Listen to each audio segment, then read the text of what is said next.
ఏదో మేము కూడా చేశామని మొక్కుబడిగా చేతులు దులుపుకున్న మాట వాస్తవం. తదుపరి ప్రజల దీవెనలతో ఈ ప్రజా ప్రభుత్వం గౌరవ ముఖ్యమంత్రి రేవంత్ రెడ్డి గారి నాయకత్వంలో వచ్చిన తర్వాత ఇరిగేషన్ శాఖ మంత్రివర్యులు ఉత్తమ్ కుమార్ రెడ్డి గారు కానీ, ఆ జిల్లా మంత్రివర్యులు కోమటిరెడ్డి వెంకటరెడ్డి గారు కానీ, ఆ జిల్లా ప్రజల కష్టాలు ప్రత్యక్షంగా చూసిన గౌరవ ముఖ్యమంత్రి గారు, ఈ కేబినెట్ అంతా ఎట్టి పరిస్థితుల్లో ఆ టర్నల్ని పూర్తి చేయాలి అని దృఢ సంకల్పంతో చిత్తశుద్ధితో ఆనాటి ఉన్న ఏజెన్సీకి అనేక ఇబ్బందులున్నా వాటన్నిటినీ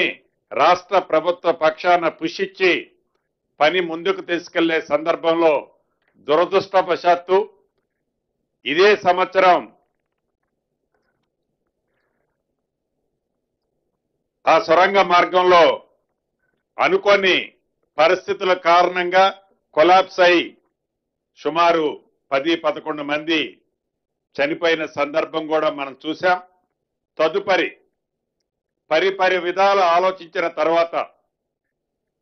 ప్రపంచంలోనే ఇది అతి పొడవైన సొరంగ మార్గం. దీన్ని ఎట్టి పరిస్థితుల్లో సుమారు 75-80% ఖర్చు పెట్టిన ఈ ప్రాజెక్టుని పూర్తి చేసినట్లయితే, ఈ టర్నల్ కంప్లీట్ అయితే 30 టీఎంసీల నీరు ఒక్క రూపాయి ఖర్చు లేకుండా ఫ్లోరైడ్ ప్రాంతమైన నల్లగొండ ప్రాంతాన్ని ఫ్లోరైడ్ రహిత ప్రాంతంగా చేయటంతో పాటు మిగిలిన విద్యుత్ బిల్లులు కానీ ఇతరత్ర ఏ మెయింటెనెన్స్ రాకుండా ఉండే విధంగా ఉండే ఈ టర్నల్ని పూర్తి చేసే దిశలో ఈనాడు ఆ టీబీఎంలతో చేసే కార్యక్రమానికి ఫుల్ స్టాప్ పెట్టి లేటెస్ట్ టెక్నాలజీతో ఒక్క రూపాయి కూడా రాష్ట్ర ప్రభుత్వానికి అదనంగా ఖర్చు కాకుండా ఉండే విధంగా అదే ఏజెన్సీతో రాబోయే 2026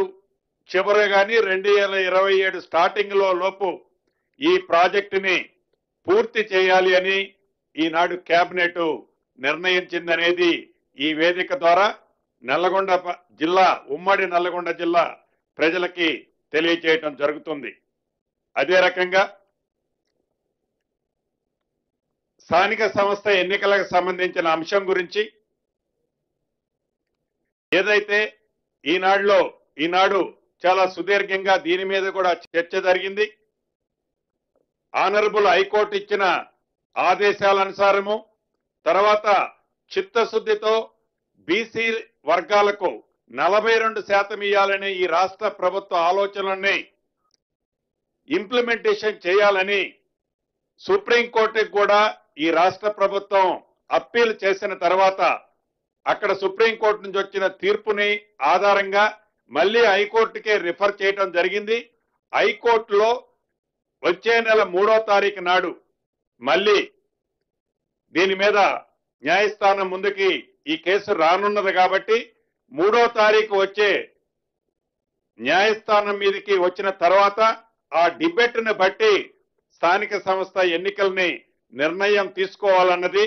రాష్ట్ర ప్రభుత్వం ఈ రోజు ఈ కేబినెట్ లో నిర్ణయిస్తూ మళ్ళీ 7వ తారీఖు నాడు కేబినెట్ ని జరపాలని కూడా ఈ రోజే కేబినెట్ లో తీర్మానం చేయటం జరిగింది. అదేవిధంగా మొన్న చెప్పినట్లు స్థానిక సంస్థల్లో గత ప్రభుత్వం 21(3) ఏదైతే అంశము ద్వారా ఇద్దరు పిల్లలకే పరిమితమైన అంశాన్ని ఈ రోజు కేబినెట్ లో మొన్న రాష్ట్ర కేబినెట్ లో డిస్కషన్ జరిగింది. దీన్ని ఈ రోజు కేబినెట్ లో ఆమోదించడం కూడా జరిగిందని రాష్ట్ర ప్రజలందరికీ కూడా తెలియజేయడం జరుగుతుంది. దీన్ని ఎందుకంటే అసెంబ్లీ లేదు, ఇది చట్టం కాబట్టి ఆర్డినెన్స్ ద్వారా కేబినెట్ ఆర్డినెన్స్ ద్వారా గవర్నర్ గారికి పంపించి ఈ పిల్లల నిబంధనల్ని తీసేసే కార్యక్రమాన్ని ఆర్డినెన్స్ ద్వారా ఇంప్లిమెంటేషన్ చేయాలని కూడా ఈరోజు రాష్ట్ర కేబినెట్ నిర్ణయించడం జరిగింది. అదేవిధంగా 4 సూపర్ స్పెషాలిటీ హాస్పిటల్ ఏవైతే ఈ రాష్ట్రంలో కన్స్ట్రక్షన్ జరుగుతున్నాయో అది ఒకటి ఎల్బీ నగర్ కానీ సనత్ నగర్ కానీ అల్వాల కానీ అదే రకంగా వరంగల్లో కానీ ఈ 4 సూపర్ స్పెషాలిటీ హాస్పిటల్స్ ని యుద్ధ ప్రాతిపదిక మీద గౌరవ ముఖ్యమంత్రి రేవంత్ రెడ్డి గారి నాయకత్వంలోని ఈ ప్రభుత్వం విద్యకి వైద్యానికి పెద్దపీట ఏ రకంగా వేస్తుందన్నది